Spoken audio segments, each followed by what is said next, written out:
அதாவது ஒரு எப்படி சொல்கிறது, தமிழக தலைவர் அப்படின்னா பார்த்துங்க. இப்போ வந்து அண்ணாமலைனா Z கேட்டகரி பாதுகாப்பு இருக்கணும், அந்த மாதிரியான ஒரு ப்ரொடக்ஷன். மாநில தலைவர் தனிச்சே போட்டிட்டவர், சுயேட்சையாக நின்று கவுன்சிலர் ஆகியிருக்கார் இவர். சென்னையில் வந்து 99 வார்டில் 2006 சுயேட்சையாக சென்னை மாநகராட்சி கவுன்சிலர் ஆகியிருக்கார். வழக்கறிஞர், பூவை மூர்த்தியார்ட்ட கொஞ்ச நாள் பயிற்சியில் இருந்தவர். அப்புறம் அதுக்கு பிறகு வந்து இங்கே ஒரு எம்எல்ஏட்ட உதவியாக இருந்தார். அப்புறம் அதனை தொடர்ந்து இந்த பிஎஸ்பிக்கு தலைவராக இருந்தார். பிஎஸ்பியில் ஏற்கனவே செல்வ பெருந்தகைக்கு அடுத்து இவர் தான் தலைவர் ஆனார். லாங் டைம் இவர் தலைவராக இருக்கார். அதிகமான ஆங்கில அறிவு அதிகம், நுட்பமாக பேசக்கூடிய ஒரு ஆங்கிலத்தை வந்து சரளமாக ரொம்ப ஹைஃபையாக ஆங்கிலத்தை பேசக்கூடியவர். மாற்று சாதியாக இருந்தாலும் ஐயா மருத்துவர் ராமதாஸ் மேலே ரொம்ப பேரன்பு கொண்டவர், திருமாவளவன் மேலே அன்பு கொண்டவர். மாற்று கட்சியாக இருந்தாலும் கிட்டத்தட்ட அந்த பகுதிகளில் ஒரு 500 வழக்கறிஞர்களை உருவாக்கியிருப்பார் குறைந்தது எனக்கு தெரிந்த வரையில். எப்படின்னா அந்த ஆந்திராவில் போய் படிக்க வைக்கிறாரு, அவரே படிக்க வச்சுருக்காரு. எப்படின்னா ஆந்திராவில் வந்து கம்மியான காசுக்கு வந்து படிக்க வைக்கணும், அதை கூட அந்த ஒடுக்கப்பட்ட சமுதாயத்தினர் கட்டப்படையில். அப்போ அவர் வந்து படிக்க வைத்தவர். எல்லாருமே அவரால் பயன்பெற்றவங்க நிறைய பேர். இன்னைக்கு வந்து அவ்வளோ ஆர்ப்பாட்டம் ஸ்ட்ரைக்குமே பார்த்திங்கன்னா வழக்கறிஞர்கள் தான். ஆனால் அவரே வழக்கறிஞர், யார் மரியாதைக்குரிய ஆம்ஸ்ட்ராங் அவரே வழக்கறிஞர் தான். அப்போ எந்த சூழலில் பார்த்திங்கன்னா அவருடைய படுகொலை செய்யப்பட்டு, அதுவும் அவரோட ஏரியாலே பண்ணிட்டாங்க, பெரம்பூர்லேயே பண்ணிட்டாங்க. உளவுத்துறை 2 மாதமாக எச்சரிச்சுக்கிட்டு தான் இருந்திருக்கு. உளவுத்துறை டிஜிபி பேட்டி கொடுத்தாரு. அவருடைய ஏரியா அது வந்து எப்படி சொல்கிறது, யாருமே வெளியால். ஆமாம், அது அவர் கோட்டை தான், உண்மை தான். ஆனால் அது எப்படி பண்ணாங்க இந்த அசைன்மெண்ட்டுங்கிறது தான் பெரிய குழப்பமாகவும் இருக்குது, த்ரில்லிங்காகவும் இருக்குது. எப்படி பண்ண முடியும் அந்த இடத்துல போயின்னு. ஆனால் அவர் ரவுடிசம்லாம் கிடையாது. அவர் எல்லாத்தையுமே விட்டு ரொம்ப விலகி ரொம்ப ஆண்டுகள் ஆகுது. பியூர் பாலிட்டிக்ஷியன். அவர் பார்த்தீங்கன்னா ஒயிட் அண்ட் ஒயிட் தான், வேறு ஸ்டைலாக இருப்பார் ஆள், ரொம்ப மேனரிசமாக இருப்பார். நான் இதெல்லாம் எதிர்பார்க்கவே இல்லை. அவரோட மர்டர் அவரை பண்ண முடியும்னா யாரும் யோசிச்சிருக்க மாட்டாங்க. அந்தளவுக்கு செல்வாக்குடைய உள்ள மனிதர். எல்லா கட்சிக்கிட்டையும் அனுசரித்து தான் போனார். யாரையும் இவனு கான்ட்ராவெல்லாம் அவர் ஆய்க்கலை. ஆனால் அந்த இடையில போன ஆண்டு நடந்த ஆற்காடு சுரேஷ் கொலையோட ரிவெஞ்சுன்னு சொல்லி முதல் கட்டமாக காவல்துறை சொல்கிறாங்க. காவல்துறை தகவல்களை தான் நம்ம சொல்கிறோம். முதல் கட்ட வழக்கில் கைது செய்யப்பட்ட ஆற்காடு சுரேஷோட தம்பி பாலு, அவரே வந்து அவருடைய தம்பி தான் இப்போ இந்த இதுலையே ஒன்றா சரண்டர் ஆகிருக்குது இந்த வழக்கில். இதுதான் முதல் கட்டமாக விசாரிச்சிருக்காங்க போலீஸு. இன்னொரு விதமாக எப்படி சொல்கிறாங்கன்னா, நியூஸில் எப்படி போடுறாங்கன்னா, ஆருத்ரா கோல்டில் வந்து அந்த பிரச்சனைனால தான் மர்டர் ஆச்சு அப்படிங்கிற ஒரு தகவலையும் சில ஊடகங்கள் செய்தியாக வெளியிடுறாங்க. போலீஸ் முதல் கட்ட விசாரணையில் இதுதான் தெரியப்படுத்தியிருக்காங்க. பாடியை வாங்கி அவங்க அடுத்த கட்ட விசாரணை பெரிய மைதானத்தை வந்து கேட்டிருக்காங்க அவருக்கு இரங்கல் தெரிவிக்க. மாயாவதி கூட வரேன்னு சொல்லி மாயாவதி வர்றாங்க. இயக்குனர் பா ரஞ்சித்தெல்லாம் சம்பவ இடத்துக்கு போயிருக்காங்க. இங்கே ரொம்பவே கதறி எழுதுற பார்க்க முடியுது, அந்த அளவுக்கு அவர் நெருக்கமாக எப்படி. அதுதான் அதாவது ஒரு சமுதாயத்தை வந்து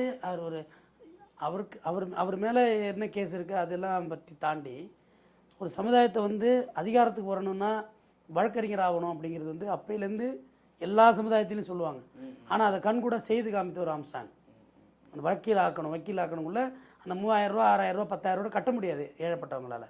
அதை கட்டி ஒரு பிளாக் அண்ட் ட்ரெஸ் எடுத்து கொடுத்து போயிட்டு படிக்க வச்சு வக்கீல் ஆகுங்கன்னு அப்போ ஒரு குறைந்த பெருமாள் படத்தில் கூட சொல்லியிருப்பாங்க. ஆமாம், அந்த சீன் வந்திருக்கும், அந்த சீனை வச்சுருந்துருப்பாங்க. அந்த மாதிரியான ஒரு ஸ்டேஜுக்கு கொண்டு வந்தவர். அந்த ஒடுக்கப்பட்ட மக்களுக்கு குரல் கொடுக்குறதுல வந்து சமரசம் இல்லாமல் இருந்தார் அவர். சும்மா போட்டுக்கிட்டு அவங்கள பாலிட்டிக்ஸ்க்காக ஓட்டுக்காக வேண்டிய ஒரு இது இல்லாமல் கூட்டணி வைக்காமல் தலைமையிட்ட சொல்லிட்டு ஏதோ ஒரு கட்சியில் கூட்டணி வச்சுருந்தா ஒரு சீட்டு 2 சீட்டு கொடுப்பாங்க. இவருக்கு சீட்டு குட்டிப்பாக கொடுப்பாங்க. பட் இவர் அதெல்லாம் வாங்கிக்கலையே. இப்போ கூட குளத்தூர் தொகுதியெலாம் நின்று தோத்தார். தனியாகவே நின்று தான் அவர் ஜேர்னி பண்ணுறாரு. இல்லை கூட்டணி இல்லை, அவர் வைக்கல, அவர் தனிச்சாக தான் போயிட்டுருக்காங்க. அதனால் அந்த சமுதாய மக்கள் வந்து அவர் ரொம்ப லீடர்ஷிப்பாக பார்த்தாங்க. ஒரு பெரிய பாதுகாப்பு அரணாக இருந்தார் அந்த சமுதாய மக்களுக்கு. கவனமாக அவங்கள ஸ்டடி பண்ணணும், வீணாக்கிடக்கூடாது, விதை நெல்லை விருந்தாக்கிடக்கூடாது அப்படின்ற மாதிரி விதை நெல்லாக எல்லாரையும் பார்த்தாரு. அதனால தான் அவருக்கு இவ்வளோ பெரிய பேக்கப் இருக்குது. சுரேஷ் மர்டரில் வந்து ஈடுபட்டார் இல்லை கேஸ் ஆகலை, அது எல்லாம் போலீஸ் விசாரணையில் தான் முடிவு பண்ண முடியும். அந்த ஆற்காடு சுரேஷ் அவரை ரூட் எடுத்து எப்படி பண்ணாங்க, அதுலேருந்து கூலிப்படை அதுக்கு தொடர்பு இருக்குங்களா? ஆற்காடு சுரேஷை ரூட் எடுத்து பண்ணது பார்த்திங்கன்னா, அவர் வந்து எக்மோர் கோர்ட்டில் வந்து ஒரு கேஸுக்காக வந்து சரண்டர் ஆகிறாரு. அதுக்கப்புறம் இந்த பட்டினப்பாக்கம் இருக்குல்ல, அதில் வரிசையாக மீனவ உணவகமாக இருக்கும். இந்த பக்கம் பூரா பச்சை மீன் விற்கிற இடம், இந்த பக்கம் ஃபுல்லாக மீன் உணவகம் சாப்பாடு இருக்கும். இவர் அங்கேருந்து அங்கே ஒருத்தரை பார்க்கறதுக்கு போகிறாரு. அங்கே ஒரு உணவகத்தில் சாப்பிட்டுட்டு வெளியே வர்றாரு. அப்போ தான் மர்டரு. அதில் தான் நவீன் அக்யூஸ்டாக இருக்காப்புல. தீபக் பாண்டியன் அவரோட மர்டரில் உள்ள நவீன் இங்கே இதில் இந்த கேஸில் அதில் தீபக் பாண்டியன் ஹோட்டல்லேருந்து சாப்பிட்டு தான் வெளியே வர்றாரு. இங்கேயும் சாப்பிட்டு, அதாவது ஒருத்தவங்களும் ஒரு பேட்டர்ன் இருக்கும். ஒரு குற்றவாளி ஒரு பேட்டர்ன் வச்சுருப்பாங்க. சில பேர் நைட்டில் கொலை பண்ணுவாங்க, சில பேர் அதிகாலையில் கொலை பண்ணுவாங்க. இப்படி ஒருத்தவங்களும் ஒரு பேட்டர்ன் இருக்கும். நவீனோட பேட்டர்ன் ஆஃப் பண்ணிட்டு கொலை பண்ணுறது, நைட் நேரங்களில் லைட் ஆஃப் பண்ணிட்டு கொலை. ஒருத்தவங்க ஒரு டைப் வச்சுருப்பாங்க. அது சில பேர் நிதானத்தில் இருக்குள்ள கொலை பண்ணுறவங்க இருக்காங்க, சில பேர் தண்ணி அடித்தா கொலை பண்ணுறவங்க இருக்காங்க. ஒருத்தவங்க ஒரு டைப் ஆஃப் மெத்தடு. அதில் வந்து ஆஃப்டர் லஞ்சுங்கிறது வந்து நவீனோட மெத்தடாக இருந்திருக்கலாம் மேபி. ஏன்னா எல்லாம் ரெண்டுமே ஒரே பேட்டர்னாக இருக்குது சொல்கிறேன். அதனால் அந்த கொலை அங்கே பட்டினப்பாக்கத்தில் நடந்துச்சு. அந்த கொலையோட லீடு அவர் தம்பி தேடி பிடிச்சதாக கன்ஃபர்ஷன் கொடுத்துருக்காரு. யார் பண்ணான்னு நான் தேடி போனப்போ தான் ஆம்ஸ்டாங் வர்றாப்புலங்கிறத சொல்லுவாங்க. பொதுவாக கூலிக்கு வந்தவங்களை வந்து கொலை செய்ய மாட்டாங்க, அம்பை விட்டுருவாங்க. வெளில தான் எய்தவனை தான் பிடிப்பாங்க. அது இந்த இந்த இந்த இந்த இண்டஸ்ட்ரியோட ஒரு பெரிய மாறல் அது. அதனால் இவர் ஆம்ஸ்டாங் தான் அதை பண்ணாருங்கிற மாதிரி அவர் ஸ்டேட்மெண்ட் கொடுத்துருக்காரு. முதல் கட்டமாக அவர்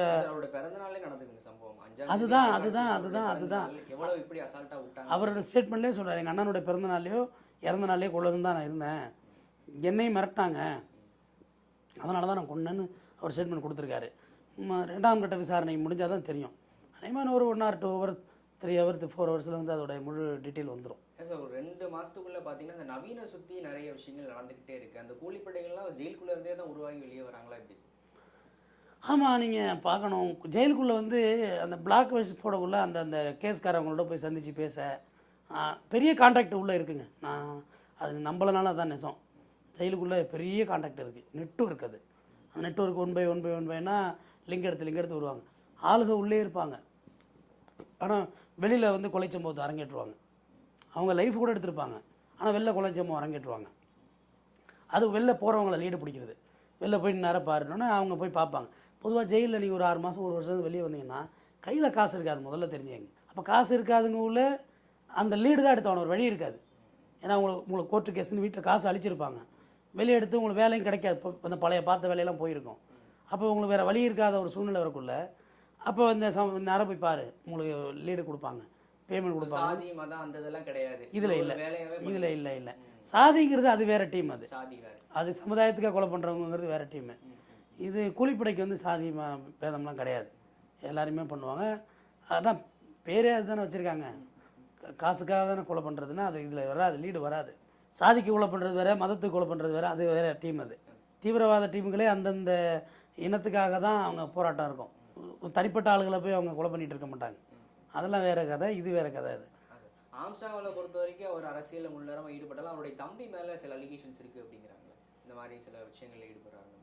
இல்லை, இப்போ ஆம்ஸ்டாங் அவர்கள் மீது இருந்த வழக்குகள் அனைத்தும் விடுதலை ஆகிவிட்டது. விடுதலை ஆகிட்டு அவர் பியூர் பொலிட்டீஷியன், ஒயிட் காலர் ஆகிட்டார். அவர் பியூர் பொலிட்டீஷியனாக இருந்தார் அவர். அப்போ அவர் தம்பி மேலே சொல்கிறாங்க, சில அலிகேஷன் சொல்கிறாங்க. மத போதகர் ஆகிட்டாருங்கிற ஒரு தகவலும் சொல்கிறாங்க. சர்ச் ஃபாதராக இருக்காருன்னு சொல்கிறாங்க. அது நமக்கு அதை அவ்வளோ ஆழமாக அந்த குடும்ப பின்னணி தெரியலை. ஆனால் இவர் மேலேயெல்லாம் வந்து எல்லாமே நியூட்ரல் ஆகி போச்சு. எல்லா கேஸுமே விடுதலை ஆகி இவர் பொலிட்டீஷியன் ஆகிட்டார். எல்லாம் பீஸ்ஃபுல்லாகி தான் பூர்வீகமாக இருந்த வீட்டை அடிச்சுட்டு வீடு கட்டுறாரு, அதே இடத்துல கன்ஸ்ட்ரக்ஷன் பண்ணுறாரு. நேற்றுக்கு வந்து அவருடைய பிறந்தநாள், யார் ஆற்காடு சுரேஷோட பிறந்தநாள். அப்போ கொஞ்சம் கவனமாக இருந்திருக்கணும். உளவுத்துறையும் வந்து எச்சரித்து தான் இருக்காங்க. உங்களுக்கு ஒன்று ஒரு மாதிரி லைன் பண்ணுறாங்க. ஜொமேட்டோ ஊழியர்கள் போகிற ட்ரெஸ்ஸு போட்டு வந்து பண்ணியிருக்கிறாங்க போது பக்கா ஸ்கெட்சு தானே? ஆமாம், ஏற்கனவே 3 பேர் அங்கேயே இருந்திருக்காங்க. ஜொமேட்டோ ஊழியர்கள் போயிட்டு அண்ணா அப்படின்ட்டு பேச்சு கொடுக்குற மாதிரி போயிருக்காங்க கிட்டக்க. பொதுவாக அந்த ஏரியா பசங்களாக இருக்குன்னு அவர் நினச்சிருப்பார். ஏரியா பசங்க வந்து ஆமாம், பெரிய எளிய தலைவன் தான். ஒன்றும் பெரிய அவரை பார்க்குறதெல்லாம் பெரிய கஷ்டம் வேலையெல்லாம் இல்லை. அவர் வீட்டில் தான் இருந்திருக்காரு. அண்ணன்ட்டு போய் பேச ஆரம்பித்தோடனே பின்னாடி இருந்து தாக்க ஆரம்பிச்சிருக்காங்க. இவர் சுதாரிக்கிறதுக்குள்ளேயே எல்லாம் முடிஞ்சு போச்சு. ரொம்ப இவர் சுதாரித்து எப்படியும் அவர்கிட்ட பிஸ்டல் இருந்திருக்கும், கண்டிப்பாக இருந்திருக்கும், லைசன்ஸோடு இருந்திருக்கும். ஆனால் அந்த உளவுத்துறை எச்சரித்தப்போ ஒரு பிஎஸ்ஓ வாங்கியிருந்துருக்கணும். ஆனால் இங்கே சிந்தாரிப்பேட்டில் ஒரு பிஎஸ்ஓட போனவங்களே மர்டர் பண்ணாங்கன்னு வச்சுங்களேன். அதாவது நான் ஒன்றே சொல்கிறேன், மர்டர் பண்ணணும் இந்த தேதியில் இன்றைக்கி பண்ணணும்னு முடிவெடுத்து இறங்கிட்டாங்கன்னா அன்றைக்கி நம்ம தப்பிச்சாதான் உண்டு. அன்றைக்கி தப்பிச்சோம்னா அடுத்த 6 மாதம் 1 வருஷம் கூட ஆகிடும் நம்மளை லைன் எடுக்கிறதுக்கு. அன்றைக்கி தப்பிக்கலைன்னா அவ்வளோதான். இந்த சிந்தாரிப்பேட்டில் போயிட்டாங்க, பிஎஸ்ஓ இருக்காங்க, பிஎஸ்ஓ கண் முன்னாடியே மர்டர் ஆனிச்சு. ஏன்னா கத்தியை தூக்கின பிறகு வைக்க முடியாதுல்ல.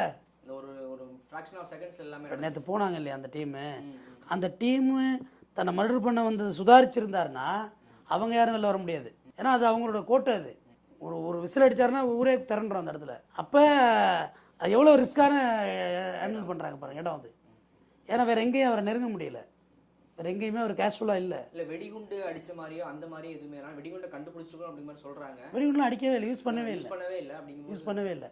அப்போலோ ஹாஸ்பிட்டலுக்கு கொண்டு போய் செயற்கை சுவாசம் கொடுக்கக்குள்ளேயே அவர் வந்து இறந்துட்டாருங்கிற தகவல் வருது. உடனடியாக எம்எம்சி ஹாஸ்பிட்டலுக்கு கொண்டு போயிடுறாங்க, ராஜீவ்காந்தி மருத்துவமனைக்கு. உடற்குறாய்வு முடிஞ்சு அடுத்த கட்ட விசாரணையில் தெரியும். தொடர்ந்து பேசுவோம். பல்வேறு தகவலை பயன்படுத்தி மிக்க நன்றி.